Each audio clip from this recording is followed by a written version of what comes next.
ನಮಸ್ಕಾರ ವೀಕ್ಷಕರೇ, ಸಾಧನೆಯೇ ಬದುಕು ಈ ವಾರದ ಅತಿಥಿಯಾಗಿ ನಮ್ಮ ಜೊತೆಗಿದ್ದಾರೆ ಡಾಕ್ಟರ್ ಶ್ರೀನಾಥರಾವ್ ಮಿಟ್ಟಿಮನಿ.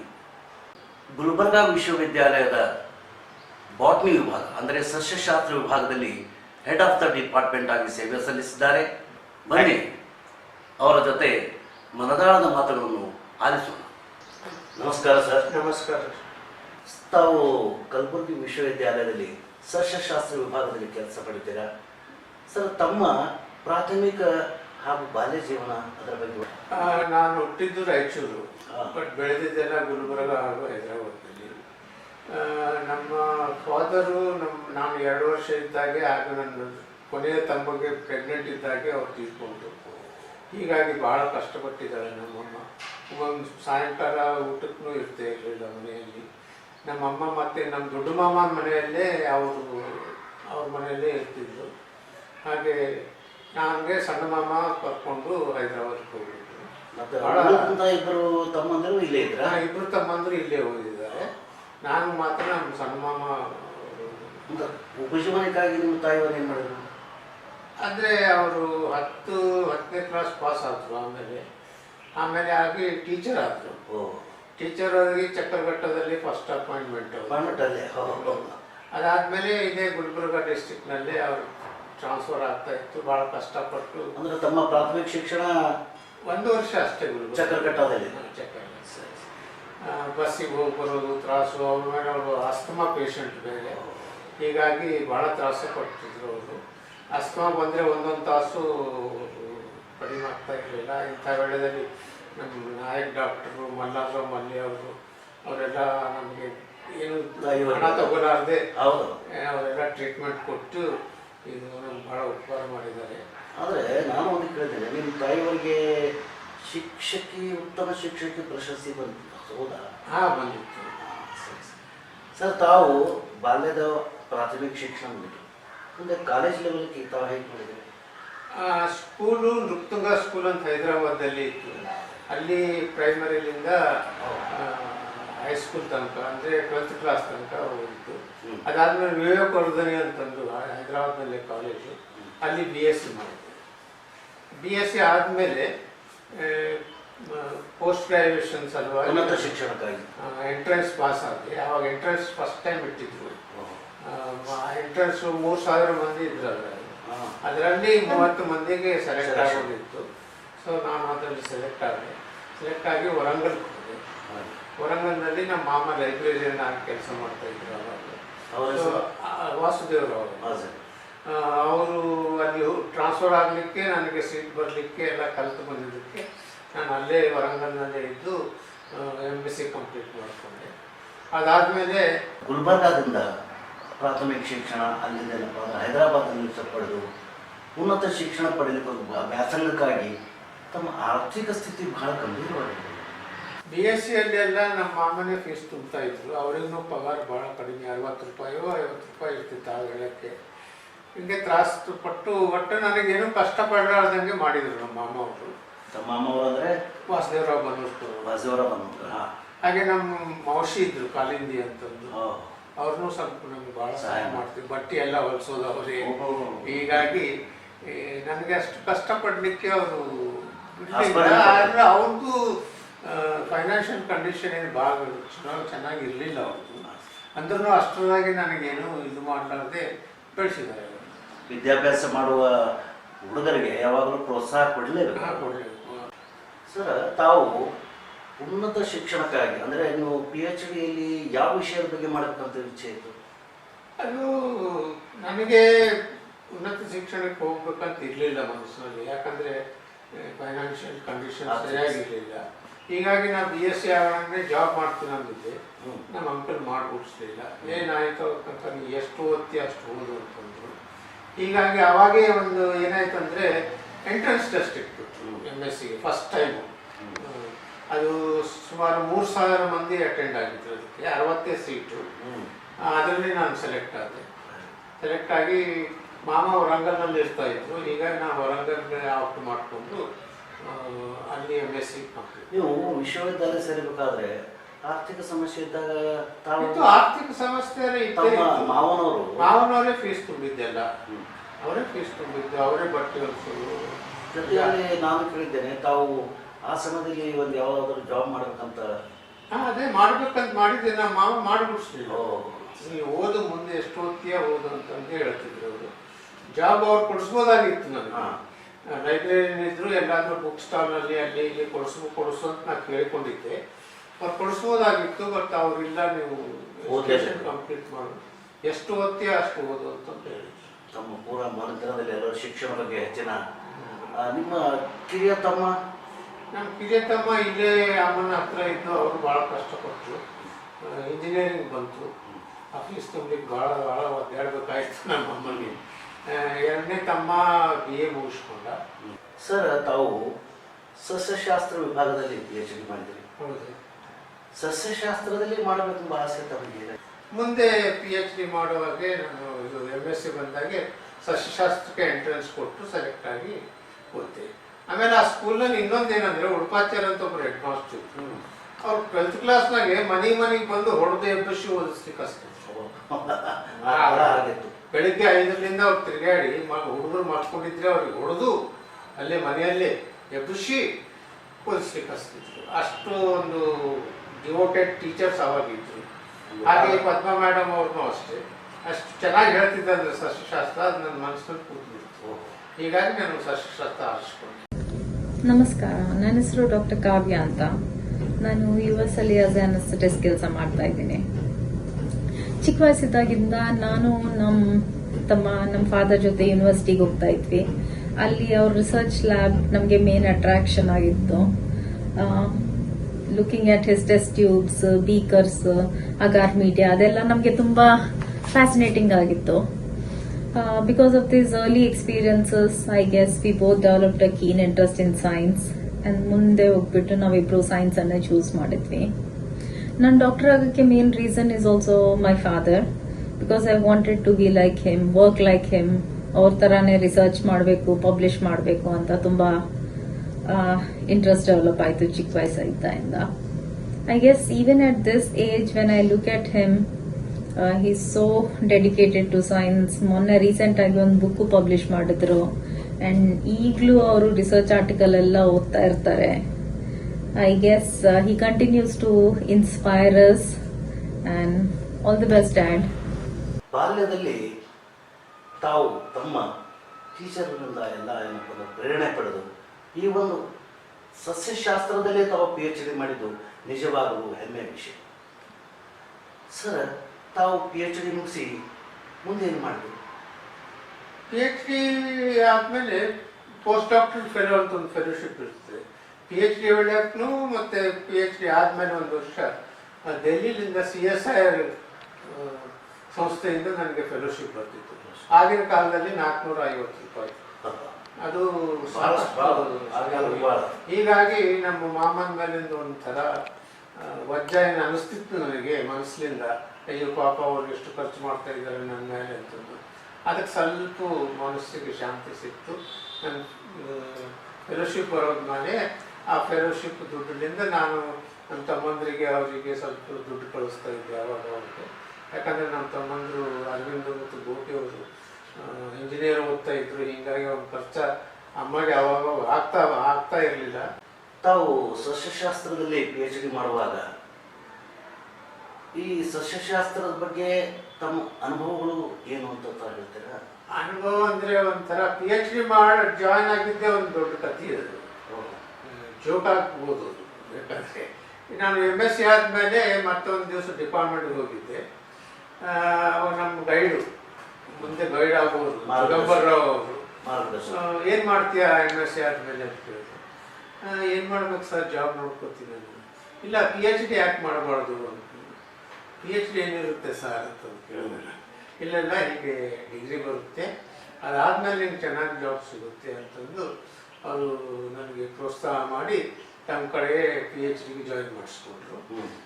ಆಮೇಲೆ PhD ಮಾಡುವಾಗ ಈ ಪೇಪರ್ ಪಬ್ಲಿಷ್ ಮಾಡುವಂದಾಗೆ ಆ ಬಾಂಡ್ ಪೇಪರ್ಸ್ ಬೇಕಾಗುತ್ತೆ ಟೈಪ್ ಮಾಡಲಿಕ್ಕೆ, ಫೋಟೋ ತೆಗಿಬೇಕಾದ್ರೆ ಫೋಟೋಗ್ರಾಫಿದು ರೀಲು ಅದಕ್ಕೆ ದುಡ್ಡು ಅದೆಲ್ಲ ನಮ್ಗೆ ಗೈಡೆ ಕೊಡ್ತಾ ಇತ್ತು. ಹೀಗಾಗಿ ನನಗೆ ಏನೂ ತ್ರಾಸ ಆಗಲಿಲ್ಲ. ಅವ್ರು ತುಂಬ್ತಾ ಇದ್ರು, ನಾನು ಮಾಡ್ಕೊತ ಹೋಗ್ತಾ ಇದ್ದೆ, ಪೇಪರ್ಗಳು ಕೊಟ್ಟು. ನಮ್ಮ ಆರ್ಥಿಕ ಸಂಕಷ್ಟಕ್ಕೆ ಅವರೆಲ್ಲ ಸಹಾಯ ಮಾಡಿ. ಆದ್ಮೇಲೆ ಇನ್ನೊಬ್ರು ವಿದ್ಯಾವತಿ ಮೇಡಮ್ ಅಂತ ಹೋಗ್ತೀವಿ. ಈಗ ಅವರು 10-20 ರೂಪಾಯಿ ನಮ್ಗೆ ಬೇಕಾಗಿದ್ರೆ ಅವ್ರು ಬಂದು ಹೋಗ್ಬಿಡ್ತಿದ್ವಿ. ಕೊಡ್ರಿ ಮೇಡಮ್ ಅಂತಂದ್ರೆ ಅಲ್ಮಾರಿಯಲ್ಲಿ ಇದೆ ನೋಡಿ, ತಗೊಂಡು ಹೋಗಪ್ಪ ಅಂತಂದು ಅಂತಿದ್ರು. ಅಷ್ಟು ಭರವಸೆ ನಮ್ಮ ಮೇಲೆ. ದುಡ್ಡಿದ್ರು ನಾವು 10-20 ರೂಪಾಯಿ ತಗೋತಿದ್ವಿ. ಅಷ್ಟು ಭರವಸೆ ಅವರು ನಮ್ಮ ಮೇಲೆ. ಇವರಿಬ್ಬರದು ನಾನು ಮೊದಲಿಕ್ಕೆ ಆಗೋದಿಲ್ಲ. ಬಹಳ ಉಪಕಾರ ಇದೆ. ನಿಜ ನಿಜ ಸರ್. ಈಗ PhD ಮುಗಿಸಿದ ನಂತರ ಮುಂದಿನ ಗುರಿ ತಮ್ಮದೇನಿತ್ತು? PhD ಆದಮೇಲೆ ಜಾಬ್ ಮಾಡ್ಬೇಕಂತ ಇತ್ತು. ವರಂಗಲ್ಲೇ ಒಂದ್ಸಲ ಇಂಟರ್ವ್ಯೂ ಕೊಟ್ಟು ಅದ್ರಾಗ ಆಗಲಿಲ್ಲ. ಮುಂದೆ ಗುಲ್ಬರ್ಗಾದಲ್ಲಿ 1980ದಾಗ ಯೂನಿವರ್ಸಿಟಿ ಓಪನ್ ಆಯಿತು. ಸೊ ನಾ ಜೋಕ್ಲೆ ಅಂತಿದ್ದೆ, ನನಗೆ ಕನ್ನಡದಿಂದ ಬಂದಿದ್ದೆ, ನಿನಗೆ ಆ ಜಾಬ್ ಕೊಡ್ತಾರೋ ಅಂತ ನನ್ನ ಫ್ರೆಂಡ್ಸ್ ಅಂತ ಇದ್ದೆ. ನಾನು ಅಂತಿದ್ದೆ ಗುಲ್ಬರ್ಗಾದಾಗ ಯೂನಿವರ್ಸಿಟಿ ಓಪನ್ ಮಾಡ್ಕೊತೀನಿ, ಅಲ್ಲೇ ನಾನು ಜಾಯ್ನ್ ಆಗ್ತೀನಿ ಅಂತ ಜೋಕ್ಲಿಂದ ಹೇಳ್ತಿದ್ದೆ. ಅದು ಖರೇನೇ ಆಯಿತು. 80ರೊಳಗೆ ಯೂನಿವರ್ಸಿಟಿ ಫಾರ್ಮ್ ಆಯಿತು. ಅಪ್ಲಿಕೇಶನ್ ತುಂಬಿದೆ. ಅದು ಅಪ್ಲಿಕೇಶನ್ ತುಂಬಿದ್ನ ಒಂದು ದೊಡ್ಡ ಕಥೆ. ನಮ್ಮ ಮಾಮ ಅವರು, ದೊಡ್ಡ ಮಾಮ ಅವರು ಮನೆಯಲ್ಲಿ ಸಾಮಾನು ತರ್ತಿದ್ರು. ಆ ರವಾ ಒಂದು ಪ್ಯಾಕೆಟ್ ಇತ್ತು, ಅದು ಬಿಚ್ಚಿದ್ರೆ ಅದ್ರಾಗೆ ಅದ್ರದ್ದು ಅಡ್ವರ್ಟೈಸ್ಮೆಂಟ್ ಇತ್ತು. ಅದು ಅವ್ರಿಗೆ ಇದೇನೋ ಬಾಟ್ನಿ ಲೆಕ್ಚರ್ ಅಂತ ಕೇಳ್ತಾ ಇದ್ದಾರೆ. ನಮ್ಮ ಅಮ್ಮಗೆ ಅಂದ್ರು, ನಿಮ್ಮ ಮಗ ಏನೋ ಬಾಟ್ನಿದಲ್ಲಿ PhD ಮಾಡಿದಾರಲ್ಲ, ನೋಡು. ಅದು ನೋಡಿದ್ರೆ 4 ದಿವಸ ಉಳಿದಿತ್ತು ಲಾಸ್ಟ್ ಡೇಟ್ ಅಪ್ಲೈ ಮಾಡಿ. ಅದು ಇಮಿಡಿಯೇಟ್ಲಿ ನಮ್ಮ ಮಾಮ ಅವರು ಹೋಗಿ ಅದು ಅಪ್ಲಿಕೇಶನ್ ಫಾರ್ಮ್ ತಗೊಂಡು ನಮ್ಮ ಗೋಪಿನಾಥ್ ಸಣ್ಣ ತಮ್ಮಗೆ ಕೊಟ್ಟು ಹೊರಗಲ್ಲಿ ಕಳಿಸಿದ್ರು. ನಾನು ಅಲ್ಲೇ ಅಪ್ಲಿಕೇಶನ್ ತುಂಬಿ ಅವ್ನು ನನಗೆ ಕೊಟ್ಟು ಕಳಿಸಿದೆ. ಸರಿಯಾದ ಟೈಮ್ಗೆ ಅಪ್ಲಿಕೇಶನ್ ರೀಚ್ ಆಯಿತು. ಆಮೇಲೆ ಇಂಟರ್ವ್ಯೂ ಕರೆದ್ರು. ಅಲ್ಲಿ ಲಕ್ಕಿಲಿ ಇಂಟರ್ವ್ಯೂದಾಗೆ ನಾಗರಾಜ್ ಅವರಂತ ಫಸ್ಟ್ ವೈಸ್ ಚಾನ್ಸಲರ್ ಅವರು, ಆಮೇಲೆ ಜಯತೀರ್ಥ ರಾಜ್ ಪುರೋಹಿತ್ ಅಂತಂದು ಫಸ್ಟ್ ರಿಜಿಸ್ಟ್ರಾರ್ ಇದ್ರು. ಅವರು ಬರೀ ಮೆರಿಟ್ ನೋಡಿ ಅಪಾಯಿಂಟ್ಮೆಂಟ್ ಮಾಡಿದ್ರು. ಹೀಗಾಗಿ ನನಗೆ ಏನು ರೆಕಮೆಂಡೇಶನು ಅಥವಾ ದುಡ್ಡು ಆಗಲಿ ಅಂತ ಏನೂ ನಡೆಯಲಿಲ್ಲ. ಅವಾಗ ಬರೀ ಮೆರಿಟ್ ನೋಡಿ ಮಾಡ್ಕೋತಿದ್ರು. ಬಟ್ ಒಂದಂದ್ರೆ ಅವ್ರು ಕರ್ನಾಟಕದವ್ರ ಹರ ಇಲ್ಲ ಅಂತ ನೋಡ್ತಾ ಇದ್ರು. ಬಟ್ ನಾನು ಹೇಳಿದೆ, ನಾನು ಕರ್ನಾಟಕದವನೇ ಸರ್, ಬಟ್ ಹೊರಗೆಲ್ಲ ಓದಿದ್ದೆ ಅಂತಂದು ಹೊರನಾಡು ಕನ್ನಡಿಗ ಅಂತಂದು ಕನ್ಸಿಡರ್ ಮಾಡಿ ಜಾಬ್ ಕೊಟ್ಟರು. ಅಂದ್ರೆ ಆ ಕಾಲಕ್ಕೆಲ್ಲ ಇಂಥವೆಲ್ಲ ಅಂದ್ರೆ ಅವರಿಬ್ಬರದು ಬಹಳ ಉಪಕಾರ. ನಾಗರಾಜ್ ಅವರು ಮತ್ತೆ ರಾಜ್ಪುರ ಅವರೊಂದೊಳ ಏನಾದರೂ ಶಿಫಾರಸ್ಸಿಗೆ ಅದಕ್ಕೆ ಇದಕ್ಕೆ ಮಣಿದ್ ಬಿಟ್ಟಿದ್ರೆ ನಮಗೆ ಬರ್ತಾ ಇರಲಿಲ್ಲ. ನಿಜ, ನಿಜಕ್ಕೂ ಅದೃಷ್ಟವಂತರು ತಾವು. ಯಾಕಂದ್ರೆ ದೇವರ ಕೃಪೆ, ತಮ್ಮ ಪರಿಶ್ರಮ ಇದೆಲ್ಲದ ಪ್ರಾಯುಕ್ತವಾಗಿ ತಮಗೇನಪ್ಪ ಅಂದ್ರೆ ಒಂದು ಉದ್ಯೋಗ ಖಾತ್ರಿ ಆಯಿತು. ಸರ್, ತಮ್ಮ ವೈವಾಹಿಕ ಜೀವನ ಹೇಗೆ? ವೈವಾಹಿಕ ಜೀವನ ಬಗ್ಗೆ ಹೇಳಬೇಕಂದ್ರೆ ಅದೊಂದು ಸಿನಿಮಾ ಸ್ಟೋರಿ ಇದ್ದ ಹಾಗೆ. ನಾನು PhD ಮಾಡುವಾಗ ಕೊನೆಯ ವರ್ಷದಲ್ಲಿ ನಮ್ಮ ಮಿಸಸ್ ಕವಿತಾ ಅವ್ರದ್ದು ಪರಿಚಯ ಆಯಿತು. ಆಮೇಲೆ ಏನಾಯ್ತಂದ್ರೆ ಅವರಿಗೆ ಒಂದು ಅಮೆರಿಕ ಮ್ಯಾಚ್ ಬಂತು ಒಳ್ಳೆಗೆ. ಸೊ ಮನೆಯಲ್ಲೆಲ್ಲರೂ ಅಪೋಸಿಂಗ್ ಮೀ, ಅಮೆರಿಕದವನಿಗೆ ಮಾಡ್ಕೊ ಅಂತಂದು ಮನೆಯಲ್ಲ ಅವ್ರ ಅಕ್ಕ ಅವ್ರ ಭಾವ ಎಲ್ಲರೂ ಫೋರ್ಸ್ ಮಾಡ್ಲಿಕ್ಕೆ ಸುತ್ತಾರು. ಬಟ್ ಈಕೆ ಕೇಳಲಿಲ್ಲ, ನಾನು ಹೋಗಂಗಿಲ್ಲ ಅಮೆರಿಕಾಗೆ, ನಾನು ಅವನಿಗೆ ಮಾಡ್ಕೋತೀನಿ ಅನ್ನೋದಕ್ಕೆ ಅವ್ರ ತಂದೆಯವ್ರು ಸಪೋರ್ಟ್ ಮಾಡಿದ್ರು. ಹೀಗಾಗಿ ಒಂದು ದಿವಸ ಅವ್ರ ತಂದೆ ಬಂದರು ನಮ್ಮ ಮನೆಗೆ, ಹಂಗೆ ಕರ್ಕೊಂಡು. ಹಿಂಗೆ ಆಗ್ತಾ ಇದೆಯಪ್ಪ, ಅಮೆರಿಕ ಮ್ಯಾಚ್ ಬಂದಿದ್ದೆ ಅವನಿಗೆ, ಮತ್ತು ಏನು ನಾನು ನನಗರೇ ಜಾಬ್ ಇಲ್ಲ, ಮತ್ತು ಜಾಬ್ ಇಲ್ಲದೆ ಹ್ಯಾಂಗ್ ಮಾಡ್ಕೊಳ್ಳಿ ನಾನು ಅಂತ ಕೇಳಿದೆ. ಅದೇ ಪ್ರಾಬ್ಲಮ್ ಅಲ್ಲ, ಈಗ ವೇಟ್ ಮಾಡೋದಕ್ಕೂ ಆಗಂಗಿಲ್ಲ ಅಂತ. ನಮ್ಮ ಮಾಮ ಅಂದರು, ಮಾಡ್ಕೊಂಡು ಬಿಡು, ಜಾಬ್ ಬಂದಾಗ ಬರ್ತದೆ ತಗೋ ಅಂತಂದು. ನಮ್ಮ ಮಾಮ ಸ್ವಲ್ಪ ಅಗದಿ ದಿಲ್ದಾರ್ ಮನುಷ್ಯ. ಮಾಡ್ಕೊಂಡು ಬಿಡು, ಜಾಬ್ ಬರೇ ಬರ್ತದೆ, ಅಲ್ಲಿ ತನಕ ನಮ್ಮ ಮನೆಗೆ ಇರಲ್ಲ, ಇರ್ಲಿಕ್ಕಂತೆ ಹಾಕಿ ಇರ್ತಾರೆ ನಮ್ಮ ಮನೆ ಅಂತಂದು. ಹೀಗಾಗಿ ಮ್ಯಾರೇಜ್ ಆಯ್ತು ನಮ್ಮದು. ಮ್ಯಾರೇಜ್ ಆಗಿ 3 ತಿಂಗಳಲ್ಲೇ ನನಗೆ ಜಾಬ್. ಕಾಲು ಹೆಜ್ಜೆ ಅನ್ಕೊಳ್ಳಿ, ಅವ್ರು ಕಾಲ್ಗುಣ ಅಂತ. ನೀವು ಸುಮಾರು ವರ್ಷ ಸೇವೆ ಸಲ್ಲಿಸಿ ಎಷ್ಟು ವಿದ್ಯಾರ್ಥಿಗಳಿಗೆ ಮಾರ್ಗದರ್ಶಕರಾಗಿದ್ದೀರಿ? ನಂದು 35 ವರ್ಷ ಸರ್ವಿಸ್ಸು. ಅದರಲ್ಲಿ ನೋಡಿ ಸುಮಾರು 27 MPhil ಅವರಿಗೆ ಮಾರ್ಗದರ್ಶನ ಮಾಡಿದ್ದೀನಿ. ಹಾಗೆ 25 PhD ಹುಡುಗರಿಗೆ ನಾನು ಮಾರ್ಗದರ್ಶನ. ಆಮೇಲೆ ಆ PhDಗೆ ಭಾಳಷ್ಟು ಪ್ರಾಜೆಕ್ಟ್ಸ್ ನನಗೆ DST CSIR ಸ್ಯಾಂಕ್ಷನ್ ಆಗಿದ್ದು. ತಾವು ಅನೇಕ ಸೆಮಿನಾರ್ಗಳು ಮತ್ತು ಉಪನ್ಯಾಸಗಳನ್ನು ನೀಡಿದ್ದಾರೆ. ಸೆಮಿನಾರ್ದು ಲೆಕ್ಕ ಇಲ್ಲ, ಬಹುತೇಕ ಭಾರತದಲ್ಲಿ 40-50 ಸರಿ ಹೋಗಿರ್ಬೋದು ನಾನು. ವಿದೇಶದಲ್ಲಿ ಫಸ್ಟ್ ಜಾಯಿನ್ ಆಗೋಣನೇ 1.5 ವರ್ಷದಲ್ಲೇ ನಾನು ಫಸ್ಟ್ UK ಹೋಗಿದ್ದೆ, ಪೇಪರ್ ಸಬ್ಮಿಟ್ ಮಾಡಿದ್ದೆ. ಅದಾದಮೇಲೆ ಜರ್ಮನಿ, ಆಮೇಲೆ ಅಮೆರಿಕ 2 ಸಲ ಹೋಗಿದೆ, ಶ್ರೀಲಂಕಾ 2 ಸಲ ಹೋಗಿದೆ. ಸೊ ಪ್ರೆಸೆಂಟೇಷನ್ ಅಂತ ಅಲ್ಲಿ ಕಾನ್ಫರೆನ್ಸ್ನಲ್ಲಿ ನಮ್ಮದು ಪೇಪರ್ ಪ್ರೆಸೆಂಟ್ ಮಾಡೋದಿರುತ್ತೆ. ಆಮೇಲೆ 2-3 ಸಲ ಯೂನಿವರ್ಸಿಟಿದವರು ದುಡ್ಡು ಕೊಟ್ಟರು, ಅರ್ಧ ದುಡ್ಡು ಯೂನಿವರ್ಸಿಟಿದವರು, ಅರ್ಧ ದುಡ್ಡು DST ದವರು. ಯೂನಿವರ್ಸಿಟಿಯವರು ಅರ್ಧ ಕೊಟ್ಟರೆ DST ಅರ್ಧ ಕೊಡುತ್ತೆ. ಹೀಗಾಗಿ ನಾವು ಹಣದ್ದೇನು ಕೊಡ್ತೇವೆ ಆಗಲಿಲ್ಲ. ಮತ್ತು ಜೀವನದಲ್ಲಿ ಸುಮಾರು ದೇಶಗಳನ್ನು ತಾವು ಸುತ್ತಾಡಿ ಬಂದಂಗಾಯಿತು. ಸರ್ ತಮ್ಮ ಧರ್ಮಪತ್ನಿಯವರು ಅವರ ಬಗ್ಗೆ ಏನಾದರೂ ಗೊತ್ತಿಲ್ಲ? ಅದು ಹೇಳದೇ ಇಲ್ಲ ನಮಗೆ. ಅವರು MSc ದಲ್ಲಿ PhD ಮಾಡೋದೇ ಪರಿಚಯ ಆಗಿದ್ರು. ಅವರು MSc ಮಾಡ್ತಾ ಇದ್ರು. ಅವಾಗ MSc ಆದಮೇಲೆ M.Ed ಮಾಡಿಕೊಂಡ್ರು. M.Ed ಮಾಡ್ಕೊಂಡ್ಮೇಲೆ ಅವರು ಇಲ್ಲಿ ಅವ್ರಿಗೆ ಜಾಬ್ ಬಂದಿತ್ತು ಖಮ್మంನಲ್ಲಿ, ಅವರಿಗೆ ಲೆಕ್ಚರರ್ ಅಂತಂದು. ಬಟ್ ನಾನು ಇಲ್ಲಿ ಅವರಲ್ಲಿ ಅಂತಂದು ಅವರು ಜಾಯಿನ್ ಆಗಲಿಲ್ಲ. ಇಲ್ಲಿ ಬಂದ ಮೇಲೆ ಅವರಿಗೆ ಸ್ಕೂಲ್ನಲ್ಲಿ ಟೀಚರ್ ಜಾಬ್ ಸಿಕ್ತು. ಫಸ್ಟು ಪ್ರಜ್ಞಾ ಸ್ಕೂಲ್ ಅಂತಂದು ಖರ್ಗೆ ಅವ್ರು ನಡೆಸ್ತಾ ಇದ್ದಾರೆ, ಎಜುಕೇಷನ್ ಸೊಸೈಟಿದವರು. ಅದಾದಮೇಲೆ MD ಕರೆದು BEd ಕಾಲೇಜ್ಗೆ ಪ್ರಿನ್ಸಿಪಲ್ ಮಾಡಿಸ್ತಾರೆ. ಸುಮಾರು 15 ವರ್ಷ ಪ್ರಿನ್ಸಿಪಲ್ ಆಗಿ ಕೆಲಸ ಮಾಡಿ. ಸರ್, ಈಗ ಮದುವೆ ಆದಮೇಲೆ ಮಕ್ಕಳು, ತಮಗೂ ಎಷ್ಟು ಜನ ಮಕ್ಕಳು? ಮಕ್ಕಳು 2. ದೊಡ್ಡಕ್ಕಿ ಮಗಳು ಕಾವ್ಯ ಅಂತ ಹೆಸರು, ಆಕೆ ಡಾಕ್ಟರ್ ಇದ್ದಾಳೆ. ಮಗ ಅಭಿಷೇಕ್ ಅಂತಂದು ಇಂಜಿನಿಯರ್ ಇದ್ದಾನೆ. ನಮ್ಮ ಸೊಸೆ ಹೆಸರು ಸಂತೋಷಿನಿ, ಆಕೆ IBMದಲ್ಲಿ ಕೆಲಸ ಮಾಡ್ತಾ ಇದ್ಲು. ಬಟ್ ಸ್ವಲ್ಪ ಸ್ಯಾಕ್ರಿಫೈಸ್ ಭಾಳ ಮಾಡಿದ್ಲು. ಯಾಕಂದರೆ ಮಕ್ಕಳಿಗೆ ಓದಿಸೋರು ಯಾರೂ ಇಲ್ಲ ಅಂತಂದು ಜಾಬ್ ಬಿಟ್ಟುಬಿಟ್ರು. ಜಾಬ್ ಬಿಟ್ಟು ಮಕ್ಕಳಿಗೆ ಮಕ್ಕಳ ಯಾಕಂದರೆ ಬೇರೆ ನಾನಿ ಮೀನಿ ಇಟ್ಟರೆ ಅವ್ರು ಸರಿಯಾಗಿ ನೋಡ್ಕೊಂಡಿಲ್ಲ ಮಕ್ಕಳಿಗೆ. ಆಮೇಲೆ ಇವ್ರ ಮಕ್ಕಳು ಎಜುಕೇಷನ್ನು ಸರಿಯಾಗಿ ಆಗಂಗಿಲ್ಲ. 2 ಹಸ್ಬೆಂಡ್ ಆ್ಯಂಡ್ ವೈಫ್ ಜಾಬ್ ಮಾಡ್ತಾಯಿದ್ವಿ. ಹೀಗಾಗಿ ಆಕೆ ಸ್ಯಾಕ್ರಿಫೈಸ್ ಮಾಡಿ ತನ್ನ ಜಾಬೇ ಬಿಟ್ಬಿಟ್ಲೆ. ಮಗಳು ಡಾಕ್ಟರು, ಹಳೆಯನೂ ಡಾಕ್ಟರು. ಈಗ ಸದ್ಯ US ಇರ್ತಾರೆ. ನಮ್ಮ ಮಗ ಸೊಸಿನೂ US ಇರ್ತಾರೆ. 2 ಮೊಮ್ಮಕ್ಕಳು.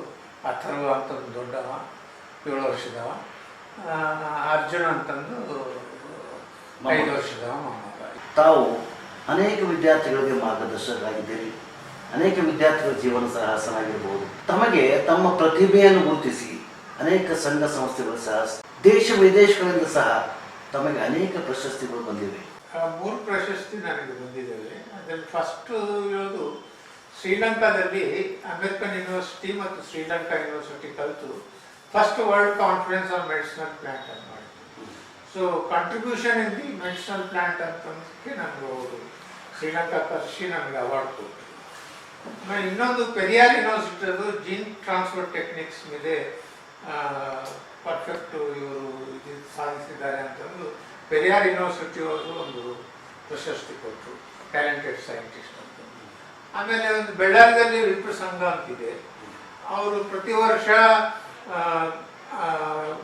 ಸಾಧನೆ ಮಾಡಿದವರು 3 ವಿಷಯದಲ್ಲಿ ಸಾಧನೆ ಮಾಡೋರಿಗೆ ಅವರು ಅವಾರ್ಡ್ ಕೊಡ್ತಾರೆ. ಒಂದು ಸಾಹಿತ್ಯ ಹಾಗೂ ಕಲೆ, ಇನ್ನೊಂದು ಶಿಕ್ಷಣ ಸೋಷಿಯಲ್ ವರ್ಕು, ಹಾಗೂ ಇನ್ನೊಂದು ಸೈನ್ಸ್ ಬಗ್ಗೆ.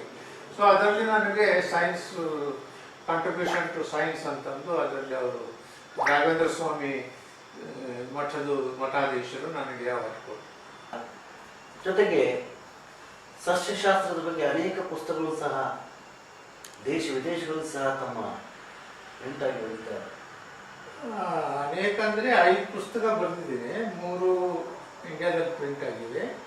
2 ಮೆಡಿಸಿನಲ್ ಪ್ಲಾಂಟ್ ಮೇಲೆ ಬರೆದಿದ್ದು CRC ಪ್ರೆಸ್ ಅಂತ ಲಂಡನ್ ನ್ಯೂಯಾರ್ಕ್ನಿಂದ ಆಫೀಸ್ಗಳಿವೆ. ಅದರಿಂದ 2 medicinal plants of India, their uses and propagation ಅಂತ ಒಂದು, medicinal plants of India therapeutic uses ಅಂತಂದು 2 ಪುಸ್ತಕ ಮುದ್ರಣ. ಈ ಔಷಧಿ ಸಸ್ಯ ಬಗ್ಗೆ ತಾವೇನು ಸಂಶೋಧನೆ ಮಾಡಿದ್ದೀರಾ? ಅಂದರೆ ಸೆಕೆಂಡ್ರಿ ಪ್ರಾಡಕ್ಟ್ಸ್ ಮೇಲೆ ಮಾಡಿದ್ದೀನಿ. ಅಂದರೆ ಪ್ಲ್ಯಾಂಟ್ಸ್ನಿಂದ ಏನೇನು ಕಾಂಪೌಂಡ್ಸ್ ಬರ್ತದೆ ಈಗೆಲ್ಲ ಹೊಸದಾಗಿ ಮಾಡರ್ನ್ ಮೆಡಿಸಿನ್ಸ್ ಸುದ್ದ ಪ್ಲ್ಯಾಂಟ್ ಬೇಸ್ಡ್ ಪ್ರಾಡಕ್ಟ್ಸು ಅದಕ್ಕೆ ಮಾಡಿಫೈ ಮಾಡಿ ಅವರು ಔಷಧಗಳು ಎಲ್ಲ ಪ್ರಿಪೇರ್ ಮಾಡ್ತಾರೆ.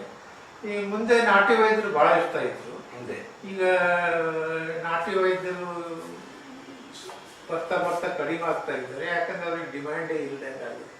ಎಲ್ಲರೂ ಹೋಗಿ ಅಲೋಪತಿನೇ ಬೇಕು ಅದು ಅಂತಂತಾರೆ. ಸೊ ಮೊದಲು ಅಂತಿದ್ರಲ್ಲ ನಮಗೆ ಹಿತ್ತಲ ಮರ ಮದ್ದು ಅಂತಂದು, ಹಾಗೆ ನಾನು ಬುಕ್ ಬರ್ದಿನಿ. ಅದರಲ್ಲಿ ಮೋಸ್ಟ್ ಆಫ್ ದಿ ಪ್ಲ್ಯಾಂಟ್ಸು ಹಿತ್ತಲ ಮರದಲ್ಲೇ ಸಿಗೋ, ಹಿತ್ತಲ ಭಾಗದಲ್ಲೇ ಸಿಗೋ ಪ್ಲ್ಯಾಂಟ್ಸ್ ತಗೊಂಡು ಅದರ ಮೆಡಿಸಿನಲ್ ಯೂಸಸ್ಸು ಅದೆಲ್ಲ ಬರೆದಿದ್ದೆ. ಎಲ್ಲರಿಗೂ ನಮಸ್ಕಾರ. ನನ್ನ ಹೆಸರು ರಾಮ್ ಗೋಪಾಲ್ ರಾವ್ ಅಂತ. ನಾನು 97-99 ಬ್ಯಾಚಲ್ಲಿ ಗುಲ್ಬರ್ಗಾ ಯೂನಿವರ್ಸಿಟಿಯಲ್ಲಿ MSc botany post graduate degree ಮಾಡಿದ್ದೇನೆ. ಅದಾದ ನಂತರ ಪ್ರೊಫೆಸರ್ ಶ್ರೀನಾಥ್ ರಾವ್ ಅವರ ಗೈಡೆನ್ಸ್ನಲ್ಲಿ PhD ಮಾಡುವ ಅವಕಾಶ ನನಗೆ ದೊರೆತಿತ್ತು. ಸೊ 2003 ತನಕ 4 ವರ್ಷ 1999 to 2003 ತನಕ ನಾನು plant tissue culture and genetic engineering ವಿಷಯದಲ್ಲಿ sunflower tissue culture for disease resistance topic ಮೇಲೆ ಪ್ರೊಫೆಸರ್ ಶ್ರೀನಾಥ್ ರಾವ್ ಸರ್ ಅವರ ಹತ್ರ PhD ಡಿಗ್ರಿಯನ್ನು ಫುಲ್ ಟೈಮ್ PhD ಮಾಡುವ ಅವಕಾಶ ದೊರೆತಿತ್ತು. ಈ 6 ವರ್ಷದ ಇಂಟ್ರ್ಯಾಕ್ಷನ್ ಏನಿತ್ತಲ್ವ ಸರ್ ಜೊತೆಗೆ, ಅದು ನಾನು ಲೈಫ್ ಮೆಮೊರಬಲ್ ಅಂತ ಹೇಳ್ಬೋದು. ಯಾಕಂದರೆ ಶ್ರೀನಾಥ್ ರಾವ್ ಸರ್ ಬಹಳ ಉದಾರ ಮನಸ್ಸು. At the same time he give us wings to learn the subjects. ಅಂದರೆ ಬಹಳಷ್ಟು ನಮಗೆ ಅವಕಾಶ ಮಾಡಿಕೊಟ್ರು, ಬಹಳಷ್ಟು ಎನ್ಕರೇಜ್ ಮಾಡಿದರು. ಅವರ ಗೈಡೆನ್ಸಲ್ಲಿ ನಾವು ಸಸ್ಯಶಾಸ್ತ್ರದಿಂದ ಪ್ಲಾಂಟ್ ಟಿಶ್ಯೂ ಕಲ್ಚರ್ನಿಂದ ಹಿಡಿದು ಬಯೋಟೆಕ್ನಾಲಜಿ ಸಬ್ಜೆಕ್ಟ್ ರಿಲೇಟೆಡ್ ಎಲ್ಲ ವಿಷಯಗಳ ಬಗ್ಗೆ ನಮ್ಮ ಡಿಪಾರ್ಟ್ಮೆಂಟ್ ರಿಸರ್ಚ್ ಆ್ಯಕ್ಟಿವಿಟಿಯಲ್ಲಿರ್ಬೋದು, ಟೀಚಿಂಗ್ ರಿಲೇಟೆಡ್ ಆ್ಯಕ್ಟಿವಿಟೀಸಲ್ಲಿರ್ಬೋದು, ಕಾನ್ಫರೆನ್ಸ್ ಪ್ರೆಸೆಂಟೇಷನ್ಸ್ ಇರ್ಬೋದು, ಬೇರೆ ಬೇರೆ PhD ಪ್ರಬಂಧ ಥೀಸಿಸ್ಗಳನ್ನು ಓದುವಂಥ ನಮಗೆ ಅವಕಾಶ ಕೊಟ್ಟಿದ್ದ ಇರಬಹುದು. ಬೇರೆ ಬೇರೆ ರೀತಿಯಿಂದ ನಮಗೆ ಅವರ ಒಂದು ಗೈಡೆನ್ಸ್ ಏನು ಸಿಕ್ಕಿತ್ತಲ್ವ, ಅದರಿಂದ ಐ ಕ್ಯಾನ್ ಸೇ ನಮ್ಮ ಒಂದು ಕರಿಯರ್ ಬಿಲ್ಡ್ ಆಗೋಕ್ಕೆ he was one of the biggest and he was instrumental ಅಂತ ಹೇಳ್ಬೋದು. ಅವರ ಸಹಾಯದಿಂದ ನನಗೆ ಡಾಕ್ಟ್ರೇಟ್ ಪದವಿ ಒಂದೇ ಮಾತ್ರವಲ್ಲದೆ ಡಾಕ್ಟರ್ ಆಫ್ ಫಿಲಾಸಫಿ ಅಂತ ಏನು ಕರಿತೀವಲ್ವ, ಆ ನಿಟ್ಟಿನಲ್ಲಿ ಬಹಳಷ್ಟು ಗ್ರೋತ್ ಆ್ಯಂಡ್ ಡೆವಲಪ್ಮೆಂಟ್ ಆಗೋಕ್ಕೆ ಸಹಾಯ ಆಯಿತು.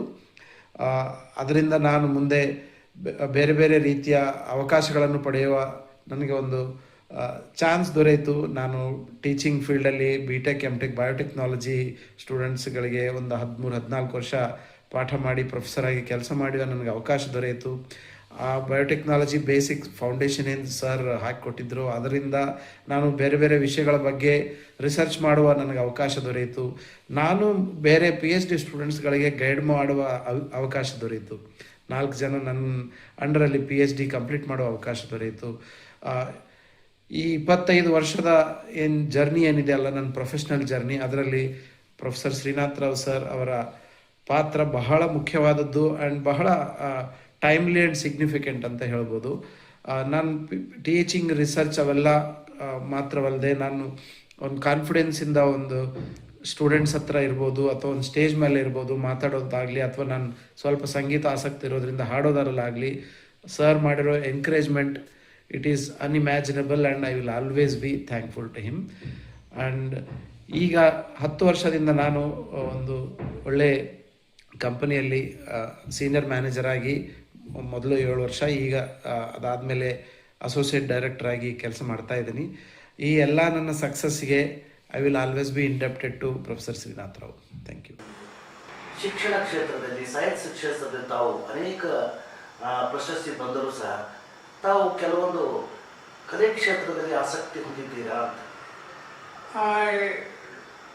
2 ಕ್ಷೇತ್ರದಲ್ಲಿ ನಾನು ಆಸಕ್ತಿ ಇತ್ತು. ಒಂದು ಕ್ರಿಕೆಟ್, ಆಮೇಲೆ ಹಾಡೋದು. ಅಂದರೆ ನನ್ನ ದೊಡ್ಡ ಸಂಗೀತಕಾರನಲ್ಲ, ಹಾಡ್ಕೊಂಡು ಹೋಗ್ತಾ ಇರ್ತೀನಿ. ಮುಖೇಶ್ ಹಾಡ ಅಂತ ನನಗೆ ಬಹಳ ಇತ್ತು. ಆಮೇಲೆ ಹಾಡ ಅಂದರೆ ಅದು MSc ಫಂಕ್ಷನ್ಸ್ನಲ್ಲಿ, ಇಲ್ಲಿ ನಮ್ಮ ಗುಲ್ಬರ್ಗಾ ಯೂನಿವರ್ಸಿಟಿದಲ್ಲಿ ಡಿಪಾರ್ಟ್ಮೆಂಟಲ್ ಫಂಕ್ಷನ್ಸಲ್ಲಿ ಹುಡುಗರು ಫೋರ್ಸ್ ಮಾಡ್ತಾ ಇರ್ತಾರೆ. ಹಿಂಗಾಗಿ ಮುಖೇಶ್ ಹಾಡೋದು ನಾನು ತಾವು ಮುಖೇಶ್ನ ಹಾಡ್ತಿರೋದ್ರ ನಮ್ಮ ಪ್ರೇಕ್ಷಕರ ಸಲುವಾಗಿ ಒಂದೆರಡು ಲೈನ್ ಹಾಡಿದ್ರು ಸಂತೋಷ. चांद आहे भरेगा फूल दिल थाम लेंगे हुस्न की बात चली तो सब तेरा नाम लेंगे चांद आहे भरेगा. ಯಾವುದೇ ಒಂದು ಉದ್ಯೋಗ ಅಂದರೆ ಅದರಲ್ಲಿ ನಿವೃತ್ತಿ ಅಂತಿದ್ದೇ ಇರುತ್ತೆ. ಈಗ ತಾವು ನಿವೃತ್ತರಾಗಿ ಸಮಯ ಹೇಗೆ ಕಳೆಯುತ್ತೆ? ಆ ನಿವೃತ್ತಿ ಆದಮೇಲೆ ಬಳ್ಳಾರಿ ಯೂನಿವರ್ಸಿಟಿ ಶ್ರೀಕೃಷ್ಣದೇವರಾಯ ಯೂನಿವರ್ಸಿಟಿಯಲ್ಲಿ ಆ ವೈಸ್ ಚಾನ್ಸಲರ್ ಅವರು ನನ್ನ ಕರೆದು ಅಡ್ಜಂಟ್ ಪ್ರೊಫೆಸರ್ ಅಂತಂದು ಅಪಾಯಿಂಟ್ ಮಾಡ್ಕೊಂಡಿದ್ರು. ನಿವೃತ್ತಿ ಆದ ನಂತರ ಸಹ ಮಾಡ್ಕೊಂಡಿದ್ರು. ಅವರು 3 ತಿಂಗಳ ಅವ್ರದ್ದು ಟರ್ಮ್ ಉಳಿದಿತ್ತು. ಹಿಂಗಾಗಿ ನಾನು 3 ತಿಂಗಳಾದ್ಮೇಲೆ ಬಂದ್ಬಿಟ್ಟೆ. ಇನ್ನೊಂದು ಮಾತು ಏನಂದರೆ, ಹೊರಗಿನ ದೇಶದಲ್ಲಿ ರಿಟೈರ್ಮೆಂಟ್ ಅಂತಿರಲಿಲ್ಲ. ಅವ್ರು ಕೆಲಸ ಮಾಡೋಷ್ಟು ಎಷ್ಟು ಶಕ್ತಿ ಇರುತ್ತೋ ಅಷ್ಟು ವರ್ಷ ಅವ್ರು ಕೆಲಸ ಮಾಡೋದು. ಮನುಷ್ಯನಿಗೆ ವಯಸ್ಸಿಗೆ ನಿವೃತ್ತಿ ಬರುತ್ತೆ, ಆದರೆ ಬುದ್ಧಿಶಕ್ತಿಗೆ ನಿವೃತ್ತಿ ಇಲ್ಲ. ಅದನ್ನು ತಾವು ಸಾಧಿಸಿ ತೋರಿಸಿದ್ರು. ನಿಮ್ಮ ಧರ್ಮಪತ್ನಿಯವರು ಬೆಂಬಲವಾಗಿ ನಿಂತಿದ್ದಾರೆ.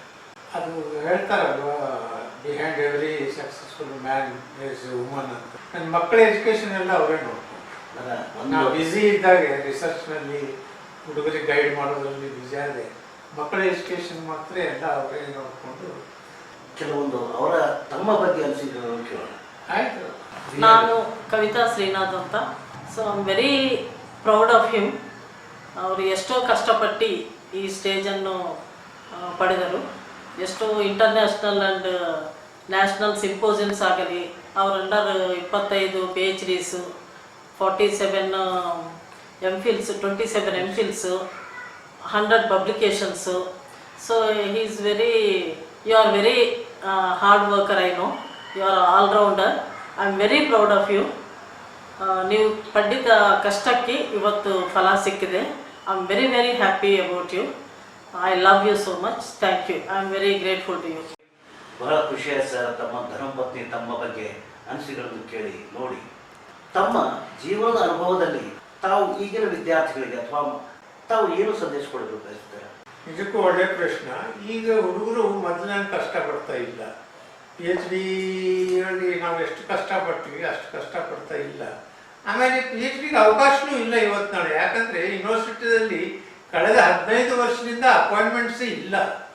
ನಮ್ಮ ಗುಲ್ಬರ್ಗಾ ಯೂನಿವರ್ಸಿಟಿ ಒಂದೇ ಅಲ್ಲ, ಸ್ಟೇಟ್ನಲ್ಲಿ ಬೇರೆ ಸ್ಟೇಟ್ನಲ್ಲಿ ಕೂಡ ಸುಮಾರು 15 ವರ್ಷದಿಂದ ಅಪಾಯಿಂಟ್ಮೆಂಟ್ಸ್ ಒಂದೇ ಆಗಿಲ್ಲ. ಬರೀ ಪಾರ್ಟ್ ಟೈಮರ್ ಮೇಲೆ ಕೆಲಸ ನಡೆಸ್ತಾ ಇದ್ದಾರೆ. ಹೀಗಾಗಿ ಮುಂದಿನ ಎಜುಕೇಷನ್ಗೆ ಚಾನ್ಸೇ ಇಲ್ಲ. PhD ಮಾಡೋರಿಗೆ ಚಾನ್ಸೇ ಇಲ್ಲ. ಆದರೂ PG ಮಾಡೋದ್ರೆ ಕಡಿಮೆ ಆಗಿಬಿಟ್ಟಿದೆ. ಎಲ್ಲರೂ ಬರೀ ಕಂಪ್ಯೂಟರ್ ಸೈನ್ಸು, ಇಂಜಿನಿಯರು, ಡಾಕ್ಟರು ಇದೇ ಆಗಬೇಕಂತಾರೆ. ಅಲ್ಲೆಲ್ಲ ಸ್ಯಾಚುರೇಟ್ ಆಗೋಗಿದೆ. ಒಂದೊಳಗೆ PhD ಮಾಡಿಕೊಂಡ್ರೆ ಭಾಳಷ್ಟು ಬಾಗಿಲ ತೆಗಿತಾರೆ. ನಿಮಗೆ ಸೈಂಟಿಸ್ಟ್ ಆಗ್ಬೋದು, ಹೊರ ದೇಶಕ್ಕೆ ಹೋಗ್ಬೋದು, ಅಲ್ಲಿ ಹೋಗಿ ನೀವು PhD ಕಂಟಿನ್ಯೂ ಮಾಡ್ಕೋಬೋದು, ಪೋಸ್ಟ್ ಡಾಕ್ಟ್ರು. ಅದು ಲಕ್ಷಣ ಕೊಡೋಂಗಿಲ್ಲ. ಬರೀ ಡಾಕ್ಟ್ರು, ಇಂಜಿನಿಯರು, ಕಂಪ್ಯೂಟರ್ ಸೈನ್ಸು ಇಷ್ಟೇ ನಡೆದಿದೆ.